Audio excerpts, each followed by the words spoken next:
Hello students, welcome back to your English class. The topic that we have picked up for today is prepositions.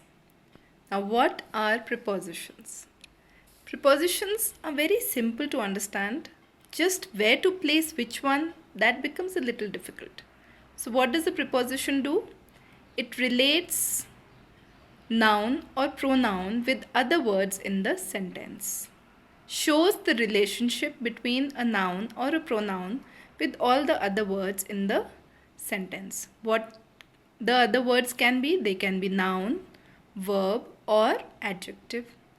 Now, where is the cat? Can you tell me where is the cat? How will you tell me? You'll have to use a preposition to tell me where is the cat. The cat is sitting under the table. So the relationship of cat with the table, where is it? You use a preposition to do that. You remove the preposition, is the sentence complete? The cat is sitting the table? No. So you will have to use a preposition to tell me exactly where the cat is. So you use the preposition under and you tell me that the cat is sitting under the table. Okay? Now let's understand the types of prepositions. You've understood what is a preposition? It shows the relationship between noun and the other words in the sentences. Okay? Now three types of prepositions. Depending on what the preposition shows you, you distribute into three kinds. First is preposition of time. What does it show? When. It tells you what time it happened. Okay? So, preposition of time will tell you when. And what are the prepositions of time? In, on, at, before, after. My birthday falls in January. When does your birthday come? My birthday falls in January. What did it tell you? When. So, preposition of time will tell you when. My vacation ends on Monday. When does my vacation end? Monday. So whenever you get the answer of when, then you are using a preposition of time. It gets cold at night. When does it get cold? It gets cold at night. So in all these sentences, in, on and at have been used as prepositions of time. We will learn more elaborate uses of these words in the next video. Today in this video we are going to do the basics. So what is the second kind of preposition? It is preposition of place. So like time told you when, place will tell you where. The first example that I gave you, tell me which preposition it was? Right, it was preposition of place. It told you where the cat was. Okay, and which words do you use? Under, above, in, on, at. The basic ones. Okay. The books are on the table. Where are the books? On the table. So you gave me the answer to where using the preposition on. So whenever you tell me where something is with the use of a word, you are using a preposition of place. The plane is just below the clouds. So where is the plane? Below the clouds. Okay. So where? You again answered where and you used what? Preposition of place to do that. What's the third category? The third category is preposition that shows you direction, which is preposition of direction. So first told you when, which is preposition of time. Second told you where, preposition of place. This tells you direction. In which direction the noun is going, you get to know. To, into, of or from are the preposition of direction that you use. He went to London last week. Where did he go? To London. He went up the hill. Which direction did he go to? He went up the hill. Okay? So it shows you direction. I'm going towards the market. Where am I going? Which direction am I going to? Towards the market. So these are the three basic forms of prepositions. Time, direction, and place. Okay. Now let's see what prepositional phrases are. Prepositional phrase is very simple. It is just like a preposition. It's just a group of words that has a preposition. So prepositional phrase is a group of words containing a preposition. For example, the rabbits hopped through the garden. So through the garden is your prepositional phrase. Okay. You can just tell me, if I ask you where's the preposition, you tell me through. If I ask you where's the prepositional phrase, you tell me through the garden. The balloon drifted up the stairs. So up the stairs is the prepositional phrase. The tiger crept slowly over the grass. Over the grass is your prepositional phrase. Okay? So we have briefly understood that preposition, what preposition is, what kinds of preposition are there. Let's understand the prepositions in more further detail. Okay? So prepositions of time. Preposition is during. When do you use during? It is used when something happens within the time something else is happening. Okay, so you'll have to learn these usages. You'll have to know where to use what. And there's another option also. If you don't want to learn, what do? You practice. Okay, you speak more and more English, you read more books, you don't need to learn. So there's only two ways of learning English language. Either you learn English language or you read and speak the language. You will learn it automatically, right? So you choose which one do you want to use. You want to use the option where you read a lot and you speak a lot in English, or you want to use the option where you learn everything. So if you want to learn, you use during for sentences like, we stayed at a student hostel during the conference. Okay? During something else. Okay? So when something else is happening during that time. For, used with a period of time. When I'm talking for a period of time. Okay? I'm just going to bed for 2 hours or so. So 2 hours is a period of time. It's not beginning of time. I'm going to bed for 5 o'clock? No, at 5 o'clock. Okay, I will be going to bed at 5 o'clock. So for is used for a period of time. I'll be out for the evening. So for the entire evening, I'll be out. Till or until, up to a certain time. We'll wait until 6:30 for you.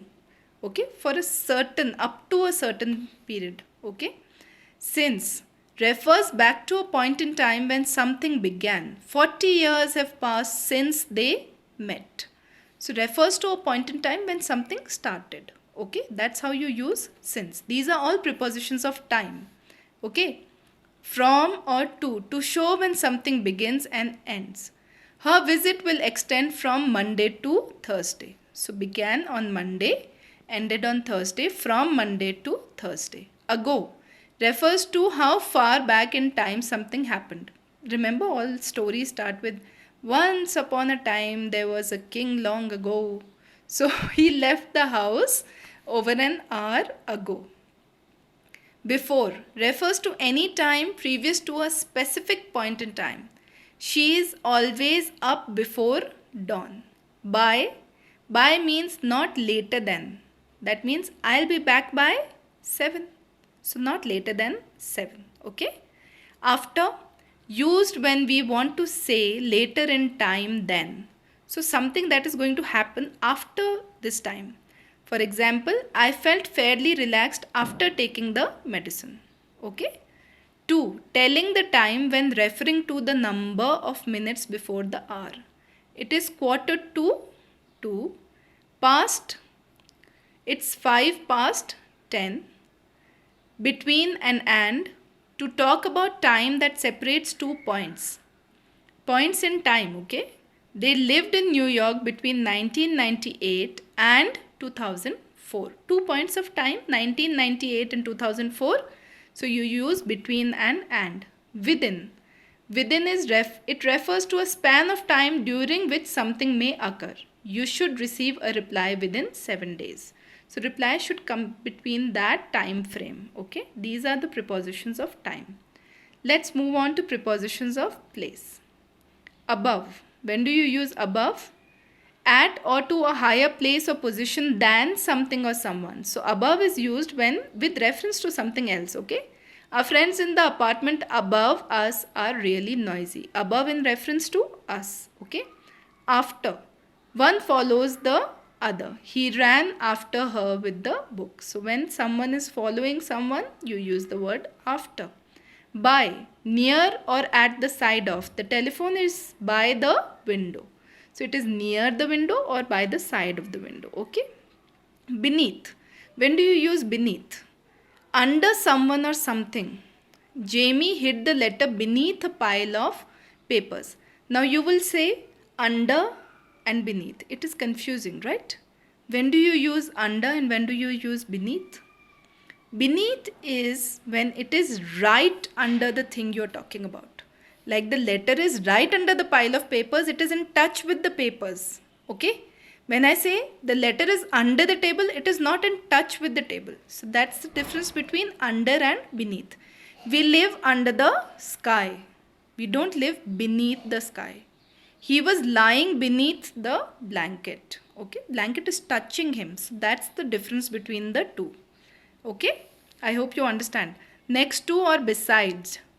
At the side of someone or something. When you are beside something, we lay beside the pool to dry off in the sun. Near or close to a short distance from a person or thing. There is a bush near the school playground. Between. Between will always be between two things. Remember that. Okay? I was standing between Rita and Meena. So between the two of them. So something in the middle of two objects. There is a gulf between the two cities. Now among. So these are basic little differences where you get confused, like in beneath and under. So between and among. Between is in between two people. Among is in a group. I was standing amongst my friends. Okay. So among in the middle of or surrounded by other people or things. The girl quickly disappeared among the crowd. Okay. In front of. Further forward than someone or something else. In respect to something else, okay? They massed in front of the city hall, in front of something else, okay? Behind, similarly, just something is in front of, with reference to something. I was standing in front of the cinema hall. I was standing behind the cinema hall, okay? So with reference to something. Opposite or across. I was standing opposite the hospital. That is across, okay? In a position facing someone or something, but on the other side. The hospital is opposite the post office. Under, below or at a lower level than something. We slept under the open sky. Something that is at a lower level comparatively. Okay. Below, in a lower place or position than something else. He dived below the surface of the water. Over, on something or covering it. She held the umbrella over both of us. Okay. Let's move on to prepositions of movement or direction. So you can call them prepositions of direction or you can call them prepositions of movement. 2. Used to indicate a destination or direction. The boys go to school in groups. Towards, in the direction of someone or something. She pushed her face towards him. Through. Movement from one side to another but in something such as a long grass or a forest. You're going from something, okay, through something. David walked slowly through the woods. Into. Entering something, okay. Into is movement that enters a space usually with a verb that expresses movement. Don't put new wine into old bottles. Entering into a space, okay. Over. Movement at a higher level than something else. He jumped over the wall. Across, when you are crossing something. Movement from one side of something to the opposite side. The truck skidded sideways across the road. So, across. From one side to another. Along. Movement of something in a line that follows the side of something long. When you're walking along something, okay. We went for a walk along the beach at twilight. So beach at one side and you at one side. From, the place where someone or something starts. What time does the flight from Korea arrive? around. Around is going on all four sides of something, okay? Movement in circles or in the vicinity of something. Her hair whipped around her face in the wind. Onto. Movement to a position on a surface. I slipped as I stepped onto the platform. Up. Movement to a higher position. She doesn't like riding her bike up these hills. Down. Going to a lower position. It's easier to run down the hill than go up. I hope you understood what prepositions are and how incomplete English language is without the use of prepositions. And what are the three kinds of prepositions? Place, time and direction oblique movement. Right? And what are prepositional phrases? I hope you understood that. I'll make one more video in which we'll address the common errors in prepositions and how to use. There are some prepositions that are common. They can be used for place, they can be used for time, they can be used for direction, and sometimes you get confused. So I'll make another video in which I'll clarify those. All the best, children. Thank you.